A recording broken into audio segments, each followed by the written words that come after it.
busyra ijabati wal qabuli minal maula biwasitatir rasuli la adai inayati fastajabtum wa badartum ilal fadlil jazili. Assalamualaikum warahmatullahi ta'ala wabarakatuh. Laqad jaa fil usul anin nabiyyir rasul anna ma afdalah ma naqulu la ilaha illallah. Laqad jaa fi sunnah anin nabiyyil anna qala al miftahul jannatu la ilaha illallah. La ilaha illallah al ma'bud fi kulli zaman. La ilaha illallah al mawjud fi kulli makan. La ilaha illallah al madhkur bi kulli lisan. La ilaha illallah fi yaumin wa fi kulli sya'an. La ilaha illallah, la ilaha illallah. Alhamdulillah, alhamdulillahil mujibud da'wat wa yaqadiyal hajat. Wassalatu wassalamu ala rasulillah al muaddiyal amanat wa ala alihi wa sahbihi wa man tabi'ahu minal mu'minina wal mu'minat. Allahumma salli fasallim wa barik wa karrim wa majid wa azim ala sayyidina Muhammadin ibni Abdullah sallallahu alaihi wasallam. Salatan tamla'u biha qulubana nurah wassalahan wa sururah wa tarzuquna biha rizqan wasi'an halalan midrarah wa ala alihi wa sahbihi wa sallim tasliman katsira. Amma ba'du. Ma'asyiral ahibba wal habibil fudala yarhamni wa yarhamkumullah. Yang pertama dan yang paling utama, tidak lupa kita panjatkan puja dan puji syukur kita kehadiran Allah Subhanahu wa taala. Dialah Allah yang telah menciptakan langit tanpa tiang. Dialah Allah yang telah menciptakan bumi tanpa gantungan. Dialah Allah yang telah menganugerahkan daripada karunia nikmatnya kepada kita selaku hambanya. Dari nikmat yang terkecil hingga nikmat yang terbesar. Dari nikmat yang sedikit hingga nikmat yang banyak. Bahkan dari nikmat yang kita syukuri ataupun nikmat yang kita kufuri. Semua itu datangnya dari Allah Subhanahu wa taala. Mata yang kita gunakan selama ini untuk melihat, tangan yang kita gunakan selama ini untuk meraba, serta telinga yang kita gunakan saat ini untuk mendengar, tidak lain dan tidak bukan itu semua datangnya dari Allah Subhanahu wa taala. Maka sudah seharusnya bagi kita selaku hambanya untuk senantiasa bersyukur kepada Allah Subhanahu wa taala. Yakinlah dengan kita bersyukur kepada Allah Subhanahu wa taala, Allah Subhanahu wa taala cintai kita. Allah Subhanahu wa taala angkat derajat kita. Bahkan dengan kita bersyukur kepada Allah Subhanahu wa taala, Allah Subhanahu wa taala akan tambah daripada karunia nikmatnya. Salawat beriringkan salam tak lupa kita curahkan, kita haturkan kepada sosok Nabi yang agung, yang diagungkan oleh Zat yang Maha Agung. Nabi yang mulia, yang dimuliakan oleh Zat yang Maha Mulia. Buah hatinya Siti Aminah, putra daripada Sayyid Abdullah, yaitu Nabi kita Nabi besar Muhammad bin Abdullah sallallahu alaihi wasallam. Berkat Nabi Muhammad sallallahu alaihi wasallam kita mengetahui yang mana hak itu hak dan yang mana batil itu batil. Dan juga berkat Nabi Muhammad sallallahu alaihi wasallam kita berada di muka buminya Allah Subhanahu wa taala ini. Sebagaimana Allah Subhanahu wa taala cantumkan dalam hadits qudsinya, laulaka ya Muhammad ma khalaqtu aflak. Kalau bukan karenamu dan kalau bukan karenamu wahai Nabi Muhammad, kata Allah Subhanahu wa taala, tidak akan kuciptakan bumi dan seisinya ini, kata Allah Subhanahu wa taala. Al-Faqih teringat sebuah kisah ketika datang permulaan wahyu kepada baginda Rasul sallallahu alaihi wasallam. Malaikat Jibril pun mendatangi Rasulullah seraya menekap serta berkata kepada Rasul sallallahu alaihi wasallam, "Iqra ya Muhammad, iqra," kata malaikat Jibril. "Baca wahai Muhammad, baca," kata malaikat Jibril. Lalu Rasulullah pun mengucapkan, "Ma ana biqari," kata Rasulullah sallallahu alaihi wasallam. "Aku tidak bisa membaca wahai malaikat Jibril," kata Rasulullah sallallahu alaihi wasallam. Akhirnya hal tersebut terulang berkali-kali sehingga dengan perantara wahyu Allah Subhanahu wa taala Rasulullah pun bisa mengucapkan, "Iqra bismi rabbikal ladzi khalaq. Khalaqal insana min 'alaq. Iqra wa rabbukal akram. Alladzi 'allama bil qalam 'allamal insana ma lam ya'lam." Shadaqallahul azim. Dari kalimat Iqra di atas yang bermakna yaitu bacalah atau pelajarilah engkau wahai Muhammad daripada syariatku, kata Allah Subhanahu wa taala. Dari kisah ini sungguh telah jelas, sungguh telah nampak bahwasanya Allah Subhanahu wa taala perintahkan kita selaku hambanya untuk mempelajari daripada syariatnya Allah Subhanahu wa taala. Bahkan tidak hanya dengan itu, melainkan Rasulullah menekankan, Rasulullah menguatkan dengan perkataannya, qala Rasul sallallahu alaihi wasallam, talabul ilmi faridatun ala kulli muslim wal muslimat. Menuntut ilmu adalah sebuah kewajiban yang harus dimiliki bagi muslim laki-laki maupun muslim perempuan. Maka tidak heran lagi saudara, maka tidak asing lagi telinga kita terhadap kedua orang tua yang telah menyekolahkan anaknya ke pondok pesantren, yang telah menyekolahkan anaknya ke madrasah, tidak lain dan tidak bukan. Yang pertama untuk mematuhi perintah Allah, dan yang kedua untuk mencari daripada kemanfaatan ilmu serta mencari ridhonya Allah dan ridhonya baginda Rasul sallallahu alaihi wasallam.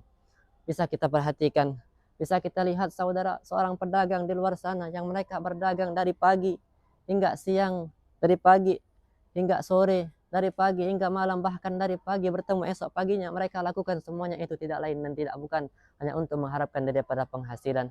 Begitu juga kita sebagai penuntut ilmu, tidaklah kita rela mengorbankan akal pikiran kita, tidaklah kita rela mengorbankan daripada tenaga kita, tidaklah kita rela mengorbankan daripada waktu kita, tidak lain dan tidak bukan hanya untuk mengharapkan daripada kemanfaatan ilmu. Masyarul ahibba wal habibil fudala yarhamni wa yarhamkumullah. Banyak kita temukan di luar sana, banyak kita dapatkan di luar sana mereka yang tidak mau merasakan pahitnya dalam menuntut ilmu, tidak mau merasakan hinanya dalam menuntut ilmu, tidak mau merasakan susahnya dalam menuntut ilmu. Padahal Imam Syafi'i pernah berkata, "Man lam yaduk zulla ta'alluma sa'atan tajarra'a zulla jahli tulal hayati." Barang siapa yang tidak mau merasakan pahitnya dalam menuntut ilmu, tidak mau merasakan hinanya dalam menuntut ilmu, tidak mau merasakan daripada kesusahan dalam menuntut ilmu, maka rasakanlah baginya kebodohan sepanjang hidupnya, kata Imam Syafi'i. Begitu juga Imam Ali karamallahu wajhah menyebutkan dalam perkataannya, "Zuliltu taliban wa zastu matluban." Aku, kata Imam Ali karamallahu wajhah, hina tak kala aku menuntut ilmu, sedang aku menjadi mulia tak kala aku dicari-cari, kata Imam Ali karamallahu wajhah. Coba kita perhatikan saudara, coba kita lihat saudara, tidaklah ketika seorang ibu melahirkan anaknya, lantas anak tersebut langsung bisa berjalan, anak tersebut langsung bisa berlari, anak tersebut langsung bisa berbicara. Sungguh itu adalah hal yang mustahil. Namun semuanya bisa diperoleh oleh seorang anak tersebut pada waktu yang tepat, bukan pada waktu yang cepat. Begitu juga kita sebagai penuntut ilmu saudara. Tidaklah di awal permulaan kita menuntut ilmu, kita ingin langsung bisa berceramah, kita ingin langsung bisa berpidato, kita ingin langsung bisa berdakwah sana sini. Sungguh itu adalah hal yang mustahil. Namun semuanya bisa kita peroleh, namun semuanya bisa kita gapai, namun semuanya bisa kita dapatkan dengan kemauan serta semangat yang tinggi. Bukankah kita telah mengetahui saudara, bagaimana dahsyatnya daripada perjuangan Imam Ibnu Hajar, bagaimana hebat daripada perjuangan Ibnu Hajar dalam menuntut ilmunya Allah Subhanahu wa taala. Hari demi hari beliau lewati, minggu demi minggu beliau lewati, bulan demi bulan beliau lewati, bahkan tahun demi tahun beliau lewati, tidak lain dan tidak bukan hanya untuk menuntut ilmunya Allah Subhanahu wa taala. Lantas perlu kita ketahui saudara, Imam Ibnu Hajar ini adalah dulunya orang yang susah dalam menghafal, orang yang susah dalam memahami.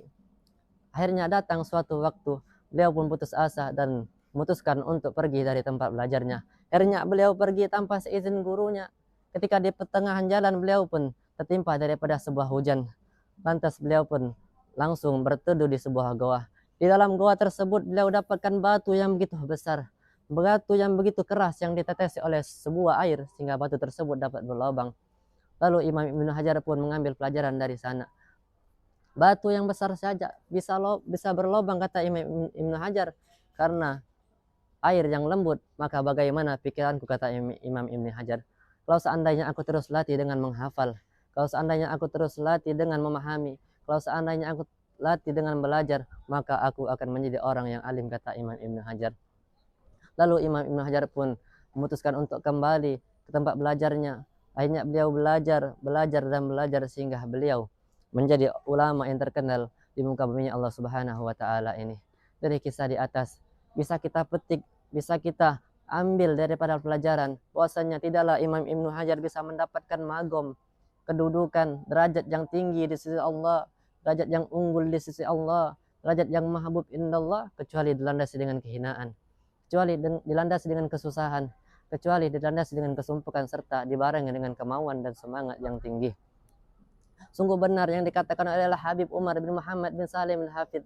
Beliau mengatakan dalam perkataannya, martaqa ilal kimmati illa bil himma. Tidaklah seseorang bisa mencapai, tidaklah seseorang bisa memperoleh daripada derajat yang tinggi di sisi Allah Subhanahu wa taala kecuali dilandasi dengan kesemangatan yang tinggi.